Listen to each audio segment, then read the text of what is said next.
자, 부활절, 부활주일, 우리는 보통 부활하신 주님의 이야기를 나누지요.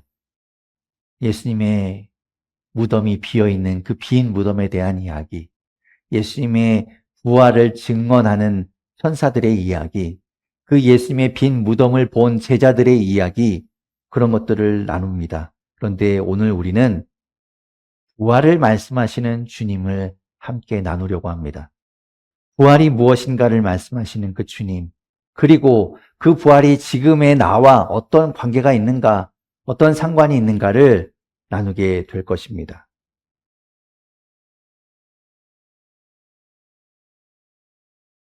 네, 부활주일입니다. 예수님이 장사된 지 사흘 만에 죽음에서 부활하신 것을 기념하는 날이죠. 우리는 성탄절이 휴일과 맞물려 있기 때문에 성탄절이 기독교의 가장 크고 중요한 날이라고 생각할 수 있지만 사실은 부활절이 기독교의 가장 중요하고 큰 축일입니다. 왜냐하면 부활이야말로 예수님의 신성을 확증하는 사건이고 우리 믿음의, 우리 신앙의 근간이 되는 사건이기 때문입니다. 실제로 신약성경을 보면 신약성경의 대부분을 차지하는 서신서에 이 부활에 대해서는 다루고 있지만 예수님이 이 땅에 오신 그 성탄에 대해서는 거의 언급되지 않고 있죠. 처음 교회가 생겨났을 때에도 사람들이 모일 때마다 그 부활의 주님을 이야기했고 또 다시 오실 주님을 기대하면서 함께 모였었습니다. 그리고 그곳에서 예배를 드렸지요. 매주 그들은 부활절을 보내고 있었던 겁니다. 그렇게 중요한 부활절인데 지금 우리에게는 그냥 1년에 한 번 있는 교회 행사로 전락된 것 같습니다. 그것도 그냥 교회 자체적으로 하는 그런 작은 행사라고 생각하는 것 같죠. 기독교는 부활의 종교입니다. 적어도 우리는 그 부활을 알고 있어야 하고 믿고 있어야 합니다. 부활이 믿어지지 않거나 부활이 우리와 상관없는 일이라고 여겨진다면 우리의 믿음은 헛것입니다. 사도 바울은 고린도전서 15장에서 그것을 힘주어 강조하고 또 강조했습니다. 고린도전서 15장 17절 제가 읽어보겠습니다.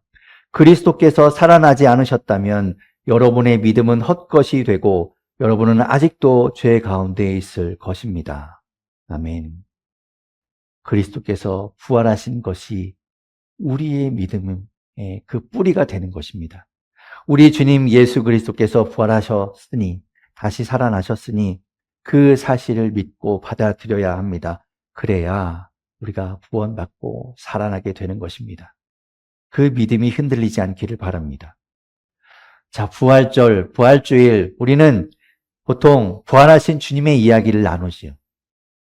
예수님의 무덤이 비어있는 그 빈 무덤에 대한 이야기, 예수님의 부활을 증언하는 천사들의 이야기, 그 예수님의 빈 무덤을 본 제자들의 이야기, 그런 것들을 나눕니다. 그런데 오늘 우리는 부활을 말씀하시는 주님을 함께 나누려고 합니다. 부활이 무엇인가를 말씀하시는 그 주님, 그리고 그 부활이 지금의 나와 어떤 관계가 있는가, 어떤 상관이 있는가를 나누게 될 것입니다. 이 본문은 예수님의 5번째 자기 선언에 해당하는 본문입니다. 나는 부활이요 생명이다. 그러면서 동시에 예수님의 7번째 표적과 연결되는 말씀입니다.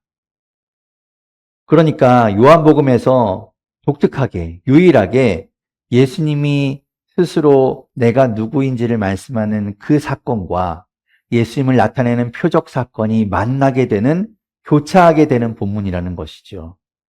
자기 선언과 표적이 만나게 되는 사건. 따라서 이 사건이야말로 아주 중요한 의미를 갖고 있는 사건이라고 볼 수 있습니다. 예수님은 이제 마지막 6월절이 다가오자 예루살렘을 향하여 가십니다. 갈릴리 지역에서 예루살렘으로 가고 계셨지요. 그런데 그렇게 예수님이 예루살렘을 향하여 가고 계실 때 반대로 예루살렘 쪽에서 예수님을 향하여 오는 사람들이 있었습니다. 그들은 예수님이 이전부터 알고 계셨던, 그리고 친분이 있었던 베다니에 사는 마르다와 마리아가 보내서 온 사람들이었습니다. 그들은 그 자매의 오라버니인 나사로가 거의 지금 병에 걸려서 죽게 되었다는 소식을 전해주러 온 것이었습니다. 그 말은 곧 빨리 오셔서 그 나사로를 고쳐주십시오라는 뜻이겠죠. 예수님, 빨리 오셔야 합니다. 지금 나사로가 곧 죽게 되었습니다. 분명히 지금 이 심부름을 온 사람들이 베다니를 떠나기 전에는 나사로가 아직 살아 있었겠지요. 그들에게는 그것이 마지막 기회라고 생각되어서 예수님이 계신 곳을 향하여 사람들을 보낸 겁니다. 사람들을 보낸 마리아와 마르다도, 그리고 그 소식을 들고 예수님을 찾아온 사람들도 나사로 이야기를 하면 예수님이 곧바로 그 자리에서 일어나서 베다니를 향하여 가실 것이라고 생각했습니다. 그만큼 신분이 있었고 또 예수님이 그 형제들을 사랑했기 때문이죠. 오늘 본문 앞에는 3절에서는 이렇게 이야기합니다. 제가 읽어볼게요. 그 누이들이 사람을 예수께로 보내서 말하였다. 주님, 보십시오. 주님께서 사랑하시는 사람이 앓고 있습니다. 생전 처음 보는 사람들도 예수님이 고쳐주셨는데, 낫게 해주셨는데, 예수님이 사랑하시는 사람, 그 나사로는 외면하지 않으실 것이 분명하니까 속히 오셔서 고쳐주실 것을 생각했던 겁니다. 그 말을 들으시고 예수님은 이렇게 말씀하세요. 4절에 이어집니다. 예수께서 들으시고 말씀하셨다. 이 병은 죽을 병이 아니라 오히려 하나님의 영광을 드러낼 병이다. 이것으로 말미암아 하나님의 아들이 영광을 받게 될 것이다. 이 말을 들은 사람들, 제자들, 예수님 옆에 있던 사람들은 어떻게 생각했을까요? 아, 나사로의 병이 낫겠구나. 별것 아닌가 보다. 그렇게 심각하진 않은가 보다. 그래서 그 병이 나아서 하나님의 영광이 드러나겠구나 라고 생각했겠지요. 아이고, 잘 됐네. 그럼 됐네. 이제 나사로의 병이 낫겠네. 예수님이 가시면 뭐 고쳐지겠네. 그 자매들 마르다와 마리아가 판단 잘했네. 그렇게라도 예수님을 찾아왔으니 잘한 거야. 평소에 예수님하고 친하게 두길 참 잘했어. 뭐 이런 생각을 했겠지요. 그런데 예수님이 웬일이신지 바로 일어나지 않으시고 그곳에서 이틀을 더 머무시는 겁니다. 사람들은 그만큼 별것 아니겠구나라고 생각했을 거예요. 이틀을 더 머무신 예수님은 그제서야 제자들을 향하여 라고 말씀하십니다.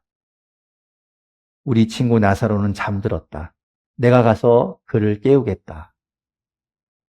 다들 대수롭지 않게 반응했을 거예요. 나사로가 죽었을 것이라고는 생각하지 못했으니까요. 그래서 예수님은 제자들이 이해할 수 있도록 아주 직접적으로 말씀하십니다. 나사로는 죽었다. 내가 거기에 있지 않은 것이 너희를 위하여 도리어 잘된 일이므로 기쁘게 생각한다. 이 일로 말미암아 너희가 믿게 될 것이다. 그에게로 가자. 그 말을 듣고 제자들은 깜짝 놀랐을 거예요. 괜찮을 줄 알았는데 나사로가 죽었다니요. 그리고 그 예수님의 이야기가 이해되지 않았을 겁니다. 도마가 다른 제자들에게 말하는 것을 보면 그들이 얼마나 이해하지 못하고 있었는지를 알 수 있어요. 도마가 뭐라고 말하는가 하면 우리도 그와 함께 죽으러 가자. 가지 뭐. 이렇게 이야기하는 겁니다. 예수님이 무슨 말씀하시는지 잘 모르겠지만 어쨌든 예루살렘으로 향해서 가서 종교 지도자들이 그 유대 사람들이 예수님을 뭐 잡든 어쨌든 가는 거지 뭐. 어쩔 거 뭐 있어. 가자. 이렇게 말하는 겁니다. 그렇게 떠난 예수님과 제자들은 베다니에 도착했습니다. 도착해서 보니 상황은 이미 완전히 끝나 있었습니다. 오늘 본문 17절에서 19절입니다. 같이 한번 17절부터 19절까지 말씀 읽어보겠습니다. 시작. 예수께서 가서 보시니 나사로가 무덤 속에 있은 지가 벌써 나흘이나 되었다.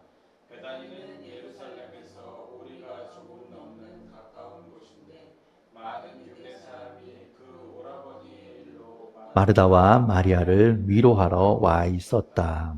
아멘.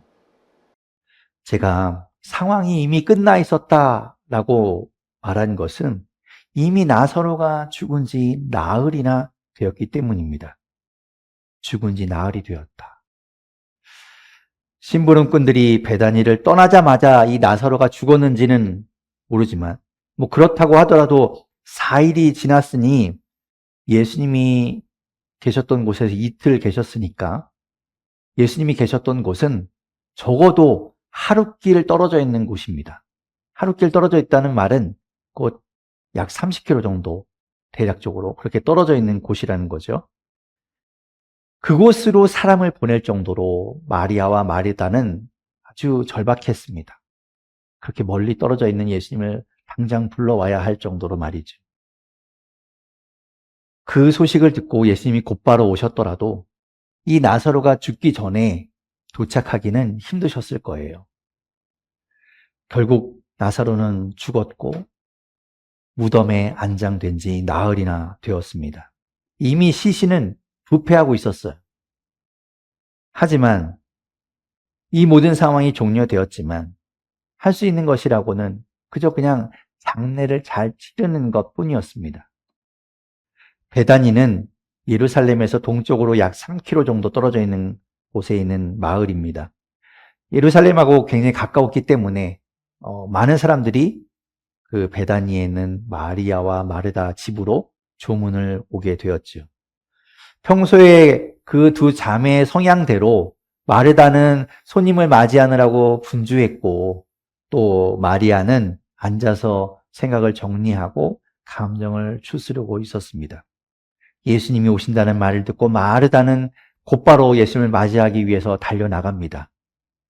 오늘 본문 21절에서 24절에 이렇게 이야기하고 있습니다. 같이 한번 21절부터 24절까지 말씀을 읽어보겠습니다. 시작. 마르다가 예수께 말하였다. 주님, 주님이 여기 계셨더라면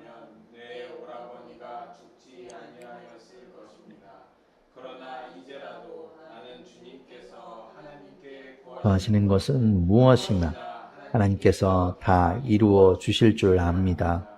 예수께서 마르다에게 말씀하셨다. 네 오라버니가 다시 살아날 것이다. 마르다가 예수께 말하였다. 마지막 날 부활 때에 그가 다시 살아나리라는 것은 내가 압니다. 아멘. 마르다는요, 예수님을 향하여 원망하거나 화를 내지 않죠. 예수님 왜 이제 오셨어요? 사람을 보낸 지가 언젠데 왜 이렇게 늦게 오셨어요? 우리 관계가 이것밖에 안 돼요? 오시라고 한 지가 벌써 4일이나 지났잖아요. 빨리 오셨어야죠. 그렇게 따질 듯한데 그러지 않아요. 마르다는요, 이제 모든 것이 다 끝났으니까 소용없는 일이라고 생각하는 거죠. 다 체념한 겁니다. 그냥 이제 오는 조문객들을 잘 맞이하면 된다라고 생각하고 있는 것처럼 들립니다. 마르다는 진짜로 예수님을 믿었고 간절하게 예수님을 찾고 기다렸던 걸까? 묘하게 이 마르다의 말을 들어보면 믿음이 안 보입니다. 그저 말하기를 알아요, 압니다, 들어서 알고 있습니다 라고 말할 뿐이죠. 들은 적은 있어요. 들었기 때문에 알고는 있습니다. 하지만 그것이 믿음으로 연결되지는 않은 것처럼 보이지요. 그런 마르다에게 예수님이 말씀하십니다. 네 오라버니가 다시 살아날 것이다. 예, 그러겠지요. 마지막 날에 가면, 종말에 가면 사람들이 다 부활한다는 얘기 저도 들은 적이 있어요. 예, 그러겠지요. 라고 이야기하는 겁니다. 실제로 유대인들이 그렇게 생각했습니다. 여호와의 날, 마지막 날이 되면 모든 이들이 다 부활하게 될 것이다 라는 것을 그들은 생각했어요. 물론 부활이 없다고 믿는 유대교의 한 종파인 사두개파 사람들도 있었지만 많은 사람들은 부활이 있을 것이다. 최종 마지막 날, 그날이 되면 그런 일이 일어날 것이다 라고 생각하고 있었습니다. 하지만 그날은 언제일지 모른 머나먼 미래의 일이라고만 생각하고 있었어요. 마르다를 보면 우리의 모습과 영락없이 닮아 있다고 생각됩니다. 우리는 부활을 들었지요. 매해 이 부활절기가 되면 부활에 대한 이야기를 듣습니다. 알아요. 부활은 알지만 그것이 지금 나와 상관이 있는가? 아니, 나중의 일이지라고 우리는 생각하지 않습니까? 나중에 죽으면 부활하겠지. 예수님이 다시 오시면 부활하겠지. 하지만 지금은 그 부활이 나와 무슨 상관인데? 라고 생각하고 있지는 않습니까? 예수님은 말씀하세요. 오늘 본문 25절, 26절입니다. 같이 한번 읽어보겠습니다. 시작. 예수께서 마르다에게 말씀하셨다. 나는 부활이요 생명이니 나를 믿는 사람은 죽어도 살고 살아서 나를 믿는 사람은 영원히 죽지 아니할 것이다. 내가 이것을 믿느냐? 아멘. 마르다는 부활을 언제일지 모르는 먼 미래의 일이라고 알고 있었고, 그래서 그 부활에 대해서 이야기했습니다. 그런데 예수님은 부활을요, 미래에 있는 흐릿한 일이 아니라 지금 현재로 그것을 당겨오셨습니다. 지금 내가 부활이다. 내 눈앞에 있는 내가 바로 부활이고, 내가 바로 그 생명이다. 나 자체가 부활이고, 나 자체가 생명이다. 라고 말씀하시는 거예요. 즉, 그 부활이신 예수님, 생명이신 예수님이 있으면 부활인 것이고, 예수님이 있으면 생명인 겁니다. 지금 예수님과 함께하고 있으면 부활을 사는 것이고, 그 예수님을 믿으면 생명을 누리게 되는 거예요. 그렇기 때문에 예수 그리스도를 믿는 사람은 죽어도 사는 것이고, 살아서 믿는 사람은 영원히 죽지 않는, 죽음으로 끝나지 않는, 죽음으로 단절되지 않는 것이다. 라고 말씀하고 있는 겁니다. 아마도 진시 황제가 이 말을 들었으면 기뻐했겠네요. 그것은 우리 육체의 영원한 불로장생을 말하는 것은 아니죠. 예수님은 영적인 이야기를 하고 계신 건데 말이에요. 그럼 왜 부활이고 생명이라고 말씀하실까? 부활인 부활이고 생명은 생명이지 왜 이것을 같이 말씀하실까? 부활은 생명과 연결되어야 의미가 있습니다. 부활의 생명이 없으면 그냥 단순간에 일어나는, 순식간에 일어나는 그런 사건에 지나지 않아요. 생명이 없다면 부활이 성립될 수 없지요. 생명이 없으면 부활이 아니라 그냥 죽음에 계속 머물게 될 것입니다. 죽음으로 끝이 나겠지요. 생명이 있어야 부활이 의미를 갖게 되고 근거가 되고 지속될 수 있습니다. 그렇기 때문에 예수님이 부활이고 생명이 되시는 겁니다. 그렇다면 지금 이 부활이고 생명이신 주님이 나와 무슨 상관이 있을까요? 부활은 죽은 이후의 일이고 생명은 이미 우리가 가지고 있습니다. 우리는 지금 생명을 살고 있잖아요. 그래서 지금 나와는 상관없는 것처럼 생각할 수 있지요. 그러나 그 생각은 진시 황제가 생각하는 것처럼 그저 생물학적으로, 육체적으로 판단하는 것에 지나지 않습니다. 우리는 숨을 쉬고 움직이고 살아있다고 해서 잘 살고 있다고, 그만하면 더 바랄 것이 없다고 할 수 있을까요? 그것도 중요하지만 우리는 영적인 결핍이나 문제가 생기면 결코 잘 사는 게 아닙니다. 다른 사람들처럼 목표를 향해서 막 달려가다가 찾아오는 허무함, 하는 일에 있어서 찾아오는 그 번아웃, 또 모든 일이 의미 없게 느껴질 때 사람들과의 관계가 틀어지거나 단절되어서 고립되고 외로움을 느낄 때, 다 실증나고 열정이 사라지는 것 같은 그런 때, 다 포기하고 싶을 때 누구에게나 찾아오지요. 비록 겉으로는 그냥 잘 살고 있는 것처럼 보일지 몰라도 사는 게 사는 것 같지 않다고 느껴질 때가 있다는 겁니다. 즉, 내 영은, 내 마음은 무덤 속에 들어가 있는 죽은 나사로처럼 썩은 내가 진동하고 있는 건지도 모릅니다. 오늘 아침에 아내하고도 잠깐 이야기했는데요. 요양원에 정말 움직이지 못하고 누워있는 그런 분들도 숨을 쉬고 살아는 있지만 그곳에서 정말 얼마나 움직이고 싶고 다시 말하고 싶고 다시 정말 생기 있게 살아가고 싶은 마음이 들겠습니까? 우리에게는 주님이 필요한 거예요. 부활하신 예수님이 함께 하셔서 우리를 다시 일으키고 회복시켜야 합니다. 생명이신 예수님이 우리에게 그 새 생명을 부어주시고 우리를 다시 회복시켜 주셔야 합니다. 날마다 우리는 주님 안에서 부활하고 생명을 얻어야 살아갈 수 있는 겁니다. 예수님이 부활이고 생명인 것은 죽은 지 나흘 된 나사로를 살리심으로 그것을 보여주셨어요. 그 표적을 통해서 그 말씀을 나타내 주셨습니다. 예수님은 나사로의 무덤 앞에 가셔서 그 무덤을 막고 있는 돌을 옮겨 놓으라고 말씀하셨습니다. 지금 내 삶을 막고 있는, 내 삶을 짓누르고 있는 무겁고 단단한 그 큰 돌을 옮겨 놓아야 합니다. 냉소, 포기, 거부, 불신, 변명, 미움, 두려움, 부정, 그리고 죄에 대한 죄책감, 그런 모든 것들을 없애버릴 수는 없죠. 문을 부셔버릴 수는 없습니다. 그렇게 할 수 있다면 벌써 했겠지요.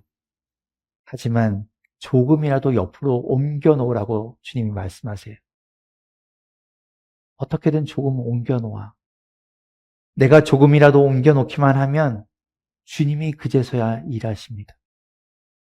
주님이 일하실 거예요. 그 틈을 통해서 일하실 것입니다. 그러면 부활이고 생명이신 주님이 우리를 일으키시고 우리를 움직이게 하실 겁니다. 그때 우리를 향하여 나오라 말씀하시면 우리는 발을 한 걸음 내딛어 보는 겁니다. 언제나 주님 말씀에 발을 내딛는 사람은 모든 것이 다 완벽하게 되었을 때 움직인 사람들이 아닙니다. 할 수 없을 때 그저 한 걸음 내딛어 본 사람들이 걷게 되었고 간신히 한 걸음 겨우 내딛은 그 사람이 뛰게 되었습니다. 여러분, 예수님은 혼자서만 부활하시고 하늘로 올라가신 분이 아닙니다. 예수님은 부활 그 자체이시고 생명 그 자체이십니다. 예수님과 함께할 때 우리는 부활을 누리고 생명을 얻는 겁니다. 절망에서 힘을 얻고 포기를 듣고 다시 일어서고 아픔과 슬픔이 노래가 되고 기쁨이 되는 것은 예수님과 함께할 때 가능한 겁니다. 그러니 지금 여러분을 짓누르고 여러분을 가로막고 있는 무겁고 단단하고 큰 그 돌을 조금 옮겨 놓으십시오. 그러면 그 부활의 주님이 여러분을 일으켜 주실 겁니다. 주님이 부르시고 나오라고 말씀하실 때 힘들겠지만 억지로 한 걸음 내딛어 보십시오. 순종해 보십시오. 그러면 생명의 주님이 여러분을 걷게 하시고 마침내 뛰게 하실 것입니다.